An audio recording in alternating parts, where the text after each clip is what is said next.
Je m'appelle Kassoul, je suis artiste, guide de montagne, cinéaste, vigneron, etc., etc. Et ici, on est au Jardin Cosmique, dans le Chablais vaudois, à Fenalès-sur-Bé.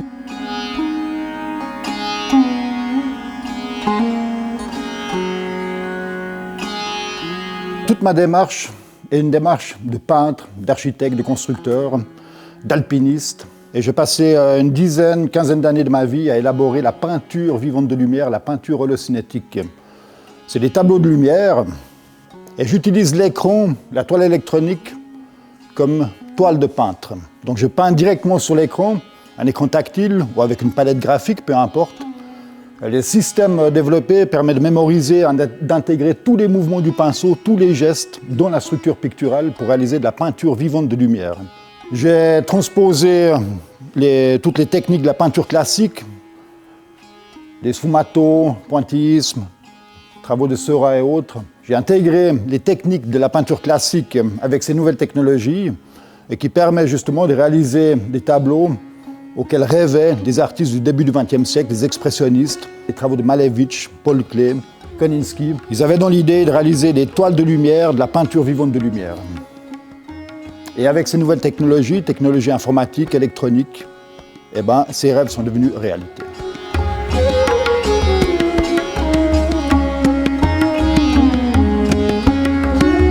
Donc ces tableaux vivants de lumière, ces peintures holocinétiques, je les appelle des jardins cosmiques, des jardins de lumière, des jardins poétiques, un monde onirique, nature poétique, qui se déploie avec le langage pictural développé par les expressionnistes du début du XXe siècle.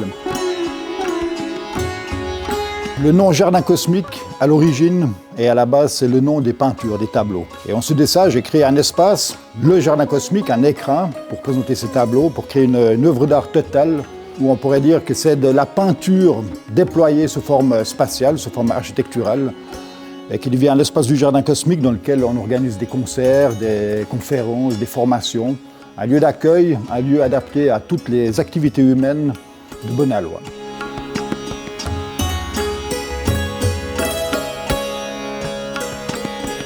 Ces peintures vivantes de lumière, ces peintures holocinétiques, ces jardins cosmiques, ce sont des organismes picturaux avec une embryogénèse, le déploiement d'une biographie, tout un parcours de vie qui passe par des phases initiatiques, vie et mort d'un organisme de lumière. Et qui fait que je me suis fortement appuyé sur les informations et les travaux de Rudolf Steiner. Et c'est lui qui m'a, on pourrait dire, donné la clé pour résoudre la maîtrise de ces nouvelles technologies.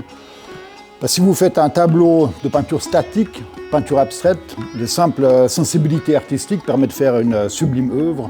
Alors que si vous avez votre tableau qui se met en mouvement, qu'est-ce qu'un carré jaune? D'où vient-il? Où va-t-il? Alors il faut étudier la nature, étudier les lois et les processus et les principes qui génèrent et qui régissent les métamorphoses dans la nature, métamorphoses chromatiques, métamorphoses de forme et autres. Et on découvre par exemple que la nature géométrise en permanence. On voit des triangles, des carrés, des hexagones, des pentagones.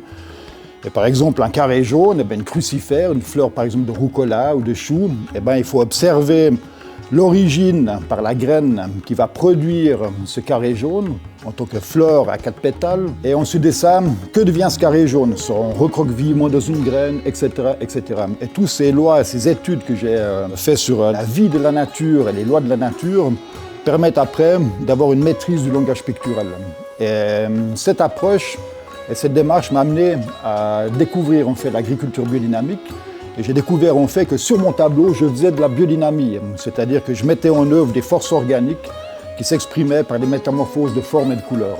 Ensuite de ça, j'ai appliqué ces connaissances au niveau de la viticulture, vu que j'ai un petit domaine viticole, donc j'ai appliqué la méthode de la biodynamie au niveau de la vigne. Et j'ai également déployé ces connaissances au niveau de l'élaboration de cet espace du jardin cosmique pour en créer une œuvre d'art totale.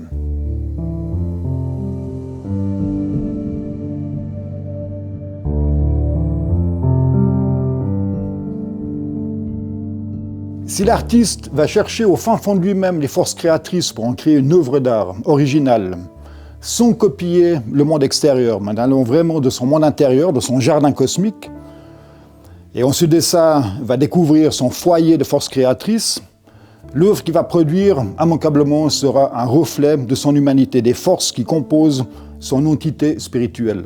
Si on crée une œuvre d'art picturale, un tableau de lumière, automatiquement, ce tableau de lumière sera un reflet poétique de l'essence universelle qui est à l'origine de notre individualité. Donc on a vraiment une polarité lumière, obscurité, acide, base, couleur froide, couleur chaude, zone polaire, zone tropicale. Et ceci devient le diapason de l'architecture du jardin cosmique, mais également le diapason, on pourrait dire, de l'élaboration de toutes les peintures holocinétiques qui sont disposées dans cet espace.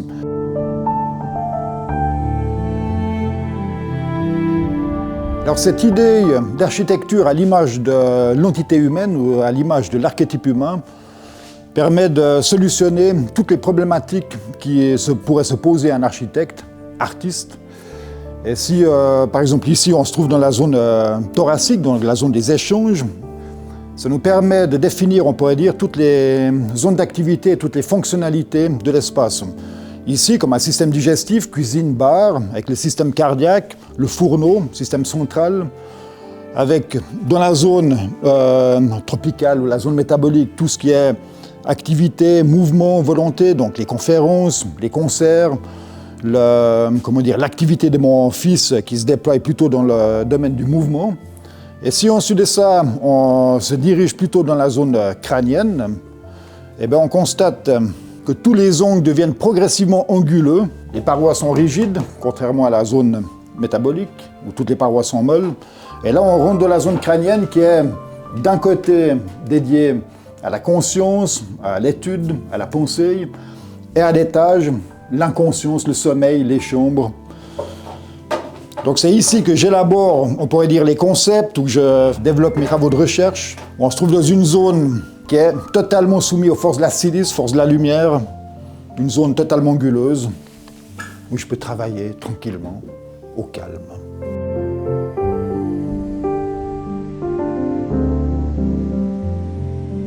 Si on est un microcosme, on est à l'image du macrocosme. Toutes les forces qui s'expriment par les phénomènes de la nature, les phénomènes du monde extérieur, sont automatiquement des forces constitutives de l'entité humaine. En étudiant la nature, on étudie également l'organisme humain, les forces métaboliques, les forces qui produisent la vie en nous. L'univers est en nous. L'univers est à l'extérieur, il est en nous. Et la force poétique qui produit le monde fabuleux dans lequel on vit, et le monde poétique qui nous donne cette fibre artistique qui fait de nous des vrais humains.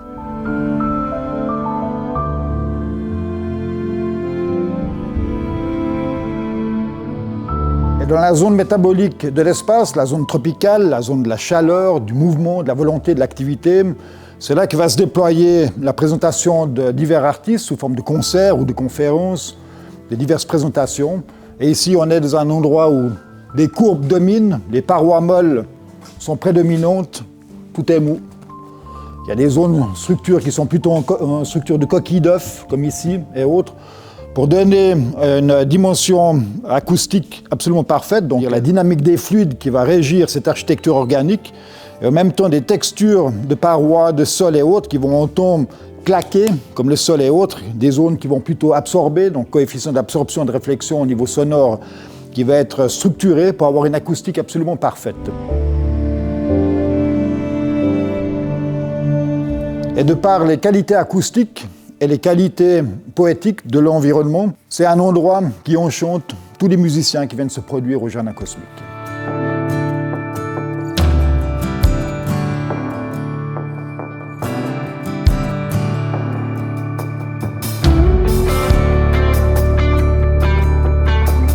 Dans cet espace triarticulé, pensée, sentiment, volonté, on est actuellement dans la zone pulmonaire, la zone où on prend un petit peu de recul, on reprend son souffle.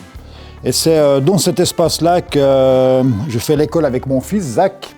On fait l'école à la maison et c'est là justement que je tente d'assurer sa formation d'humain pour devenir un humain artiste, un humain subversif également pour tout système d'asservissement. Et le chat n'est pas d'accord, mais il n'est pas d'accord.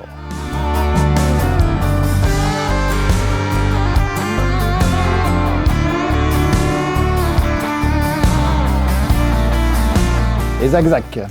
Toi alors, ça tu as vu les théorèmes de Thalès et autres, hein, les proportions, etc., etc.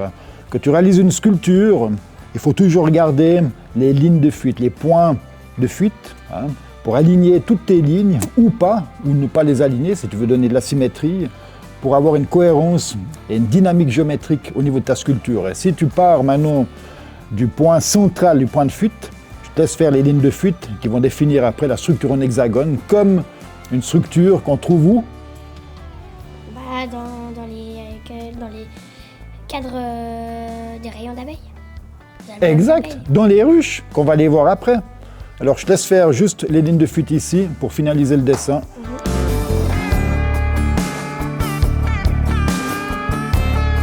Parfait, excellent. Vas-y.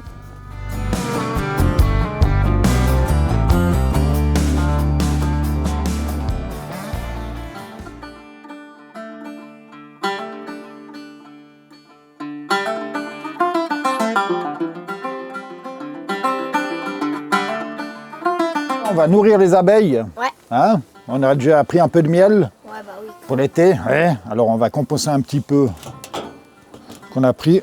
Alors je te laisse les informer qu'on vient les chatouiller. Ça répond? Ouais, attends. Ouais. Là. Pas grand monde, hein, mais... Alors, on va balayer un petit peu les abeilles, leur dire d'aller voir un petit peu plus loin. Hein? Alors je te laisse faire ça. Pendant que je prépare le sirop pour pas les noyer. Vas-y. Aïe. Après on mettra le balai de toute façon sur le... Attention, il y en a une, c'est bon. Là. Pas s'accrocher. Là. On va être un petit peu énervé, mais bon, c'est la vie. Tout bon là? Ouais. Elles sont quand même plus excitées.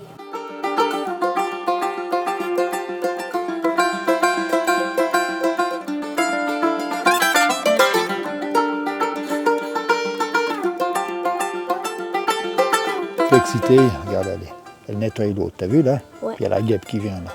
La guêpe, elle est en train de... Oh, il y en a une. Elle est rentrée la guêpe. Bah, elle est vite ressortie, hein.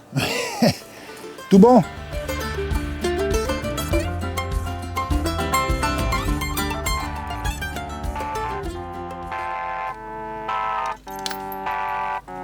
Baguette, t'as pris?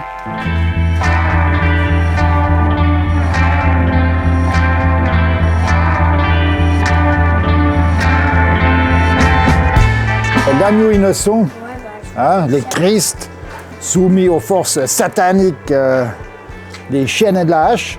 Alors on voit bien hein, les lignes de fuite, hein, comme on regarde en géométrie. Hein, on pourrait même voir le théorème de Thalès là-dedans. Alors si tu saoules encore de la structure ici, je pense que tu l'as positionné parfaitement. Vas-y voir, là, peut-être la fixer là. Encore un point peut-être ici, là, vas-y.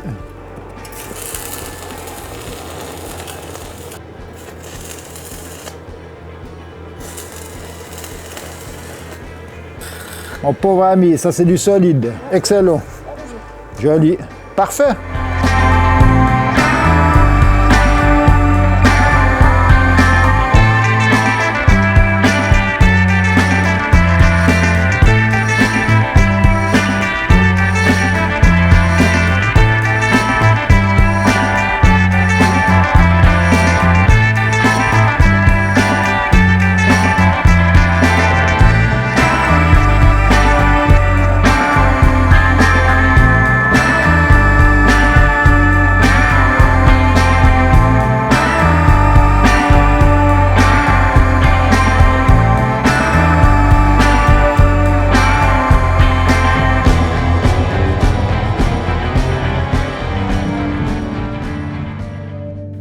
Alors là, je suis en train d'élaborer une sculpture que je vais appeler la bestiole électronique, qui met en lumière, on pourrait dire, la nature de l'entité qui se cache derrière toute cette interface et ce monde électronique, électromagnétique, qui est en train d'environner la civilisation humaine actuelle et qui, on pourrait dire, par ses écrans de smartphone et autres, par tous ces petits jeux et ces anecdotes débilisantes, est en train d'amener par l'hypnose l'humanité en la réduisant à un niveau de zombie. Et ça, on le voit à peu près partout. Il n'y a qu'à se balader dans les villes pour voir le niveau d'hypnose dont sont victimes les humains actuellement. Et ça, je suis en train de faire, on pourrait dire, une entité électronique qui révèle, on pourrait dire, la nature de cette entité électromagnétique qui se trouve à l'arrière-plan.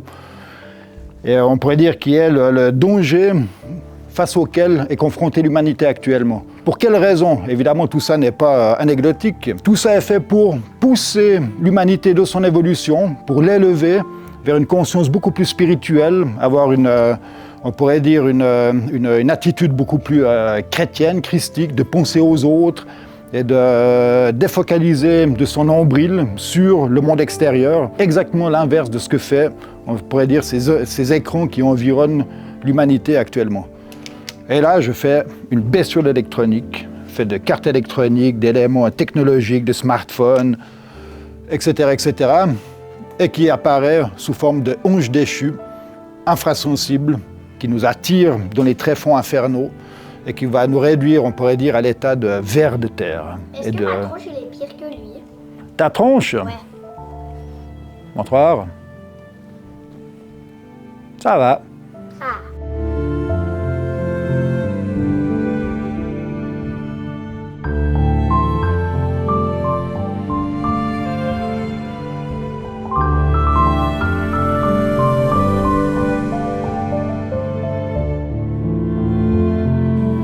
L'humanité, on pourrait dire, se doit de sortir du domaine purement utilitariste, de penser qu'au rendement, au business, au profit, à l'exploitation, comme l'exploitation agricole. Quoi qu'on fasse, il faut donner cette dimension poétique et faire apparaître, on pourrait dire, ces forces spirituelles qui font de nous des humains et qui nous différencient des animaux, qui font de nous des créateurs, des artistes.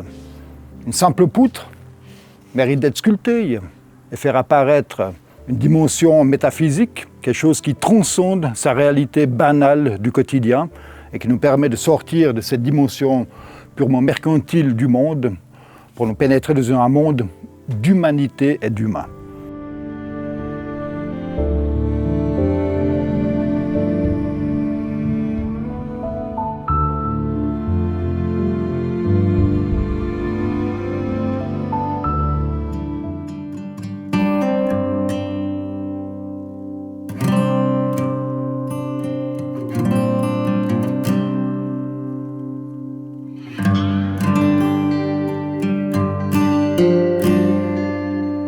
Et au niveau d'une vigne, tout part du sol. Et d'abord, il faut trouver la bonne manière pour avoir un sol totalement vivant. On appelle le terroir. Et on pourrait dire que l'odeur de la terre, voire le goût de la terre, tiens, goûte. Non, je préfère prendre moi. C'est bon? Une odeur de sous-bois, de forêt, hein? Quelques cailloux. Quelques petits cailloux.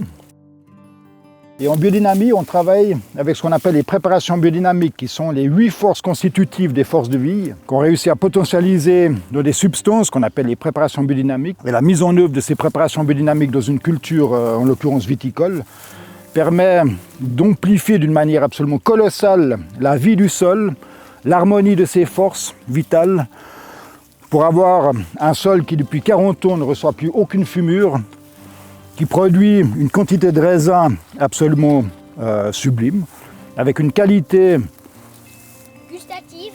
et olfactive, qui se retrouve après dans la... Dans le pinard. dans le pinard de la bouteille.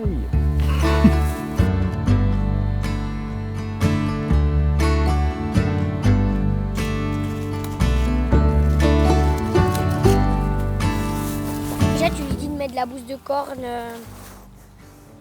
S'il a un hectare, 100 grammes à l'hectare. Et puis mettre de la silice de corne. Et aussi prendre le calendrier lunaire. Non, oui. Et planétaire, oui. Et planétaire. Et puis commencer et puis voir les résultats comme celui qui fait des tomates là, comme un Saint-Trifle là, Jean-Claude. Ah ouais. Lui il a vu vraiment une nette différence depuis qu'il a mis la première fois la bouse de corne. Absolument. Et on fait une plante, elle est prise entre deux opposés, deux pôles, les ténèbres et la lumière. Les forces terrestres, ténébreuses, le sol, et la force lumineuse, le soleil, toute sa zone atmosphérique.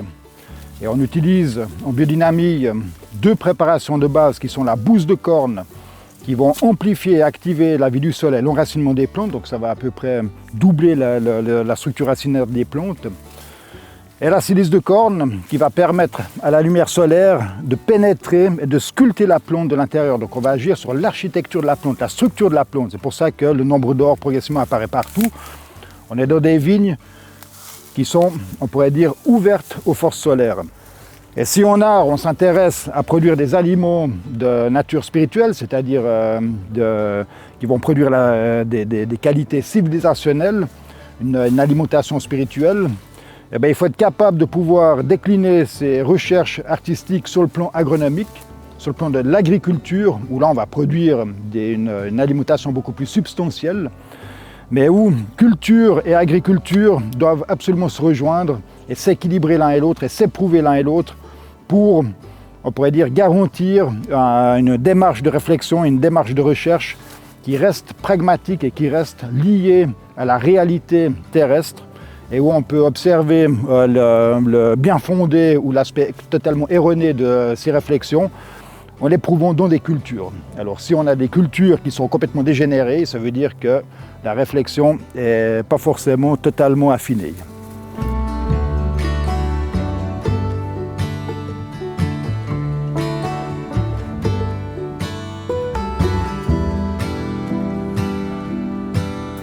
Alors si on parle de terroir en viticulture, terroir, ça vient de la terre.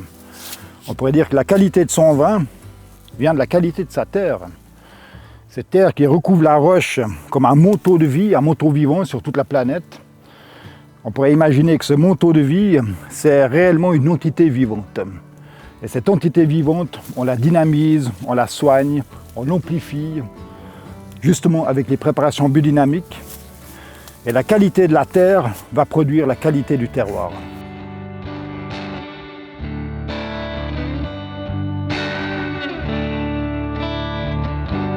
En assistant à des conférences de Rudolf Steiner, que Vassili Kandinsky réussit à franchir le seuil, a redécouvert, on pourrait dire, la réalité du monde spirituel, qu'il a retranscrit par ces peintures qu'on appelle peintures abstraites, qui sont comme des cartes postales ramenées d'un pays en deçà ou au-delà du seuil. Et c'est également grâce à, on pourrait dire, aux écrits et aux informations données par Rudolf Steiner que j'ai réussi à maîtriser ces technologies informatiques pour les élever sur un plan poétique et artistique, pour en réaliser des peintures holocinétiques, des peintures de lumière, des jardins cosmiques. Et c'est également Rudolf Steiner, qui a donné les préceptes de l'agriculture biodynamique que je mets en œuvre au niveau de mon vignoble, et où les recherches sont totalement similaires sur le plan artistique que sur le plan agronomique. C'est les mêmes forces, les mêmes lois, les mêmes principes. Et ces préceptes inhérents à la biodynamie sont actuellement utilisés justement par tous les grands domaines viticoles au monde, comme les Romani Conti et autres, des vins qui permettent de mettre en lumière, on pourrait dire, cette démarche. Et ces démarches qui permettent justement de sublimer les qualités vivantes d'un sol, de les amplifier pour obtenir des produits avec une qualité de terroir exceptionnelle, que ce soit pour des fruits, des légumes, mais également pour du vin. Et c'est cette méthode que je mets en œuvre au niveau de mon vignoble, mais également au niveau de mes tableaux, de mes peintures, de l'architecture, au niveau du jardin cosmique. C'est une œuvre totale, une œuvre globale, qui est basée sur la même démarche et la même approche du monde.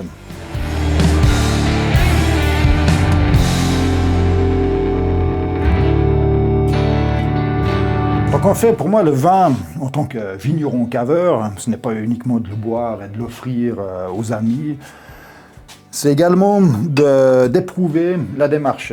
C'est-à-dire que je fais le vin à la vigne. C'est uniquement avec la mise en œuvre de ces préparations biodynamiques et du travail avec la plante et le sol, en fonction des millésimes, que, on pourrait dire, j'obtiens un raisin qui, si il est parfaitement équilibré, si le travail à la vigne a été fait de manière absolument correcte, en accord avec les forces vivantes du terroir, eh ben, on pourrait dire qu'à la cave, c'est la sanction du travail qui était fait en amont à la vigne. Et c'est pour la raison pour laquelle, à la vendange, je presse mon raisin, je le mets en tonneau une année sans aucune intervention.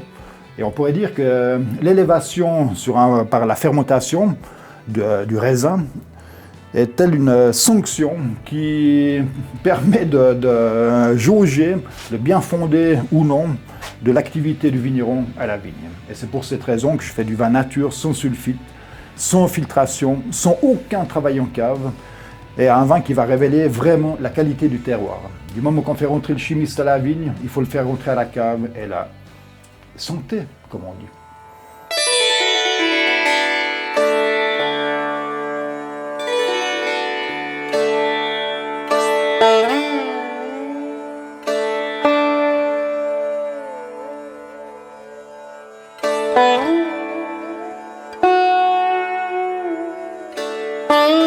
Donc l'élaboration du jardin cosmique, ça fait à peu près 14 ans que je travaille sur cette œuvre d'art. Toutes les techniques sont utilisées.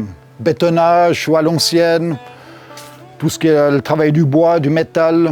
Je m'attelle à maîtriser les différents corps de métier qui sont inhérents à la construction et à l'élaboration d'un bâtiment.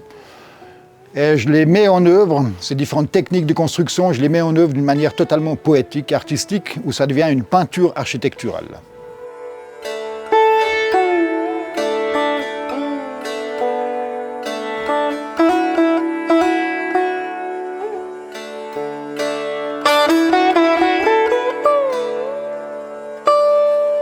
Une fleur d'hibiscus, pois de senteur. Le jardin cosmique doit être un inducteur de créativité, donc un inducteur d'humanité. Hein, le chat?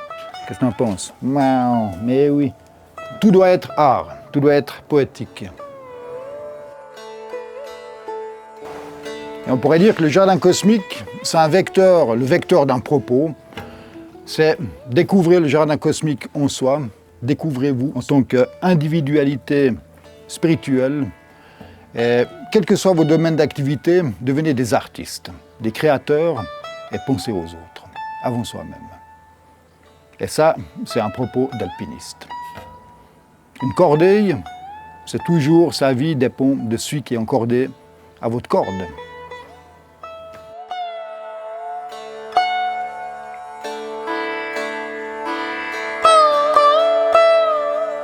L'humanité issue du passé est amenée à découvrir son jardin cosmique intérieur, son noyau central, le foyer de ses sources créatrices. L'humain futur, et c'est ce à quoi nous pousse, on pourrait dire, cet environnement électronique, l'humain futur est destiné à devenir un artiste, un créateur, quel que soit son travail. Il peut être boulanger, il y a du pain qui est imbouffable, il y a du pain, c'est une œuvre d'art. Qu'est-ce qu'on donne aux autres et non pas qu'est-ce que je prends pour moi-même? En soi se trouve le foyer de ses forces, son jardin cosmique, son jardin poétique, le foyer de son individualité, le centre de son esprit.